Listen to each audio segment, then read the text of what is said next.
మనతన ఆటలంటే క్రికెటే.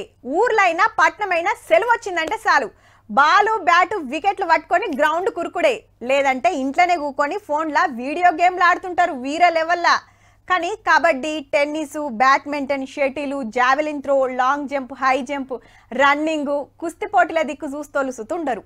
ఇక చెస్ అంటే హబ్బో తెలివిగల్లో ఆడే ఆట, మనతో ఏడైతుందని పోరలు దూరం ఉంటారు. అమ్మ నాయనలు సుత పట్టించుకోరు.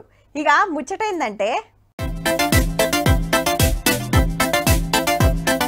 చెస్ పోటీలు అయితుంటే అక్కతోనో అన్నతోనో చూస్తానికొచ్చింది అనుకునేరు. చదరంగం బోర్డు మీద 64 అర్రల్లా పావులు గదిలించుకుంటా ఎత్తుల మీద ఎత్తులేస్తుంటే అవతల ఎంత పెద్ద తోపన్నుండని షిత్తు కావాల్సిందే. బ్రిటిష్ చెస్ ఛాంపియన్ పీటర్ లీ అసొంటి తోపునే ఓడగొట్టిందంటే సుడురిగా.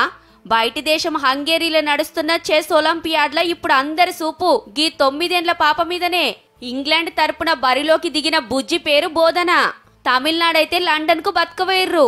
అయితే ఇలా నాయన దోస్తోగలు ఇల్లు ఖాళీ చేసి పోతుంటే కొన్ని ఇస్రలతో పాటు చెస్ బోర్డు సూతి ఇచ్చి పోతే ఇదేందో ఎరైటీగున్నదని ఆడుడు పెట్టిందట.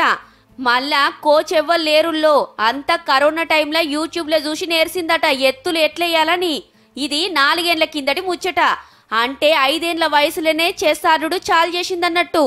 బిడ్డ ఆట చూసి నాయన పోటీలకు తీసుకపోతే ఓడిపోడన్న ముచ్చటే లేదట. హగో ఒక్కపారి ఎంత మందితో నాడి ఓడగొడుతుందో నీ తెలివి ముంగట ఓడిపోయినమని షేక్ హ్యాండ్ ఇస్తున్నారు ఆటగాళ్ళంతా. నిరుడు 24 పోటీలకు పోతే అన్నిట్లో గెలిచిందంటే చూడుర్రిగా. పెద్ద పెద్ద ఆటగాళ్ళొచ్చి మెచ్చుకుంటుర్రు. చిన్నేజ్లా యూరప్ ఖండంలోనే తోపు చెస్ ప్లేయర్ అని పేరు పోయింది పాప. మన ఇండియాకెళ్ళి పోయి అదరగొడుతుందంటే మనకు సుత గొప్పే కదా మరి.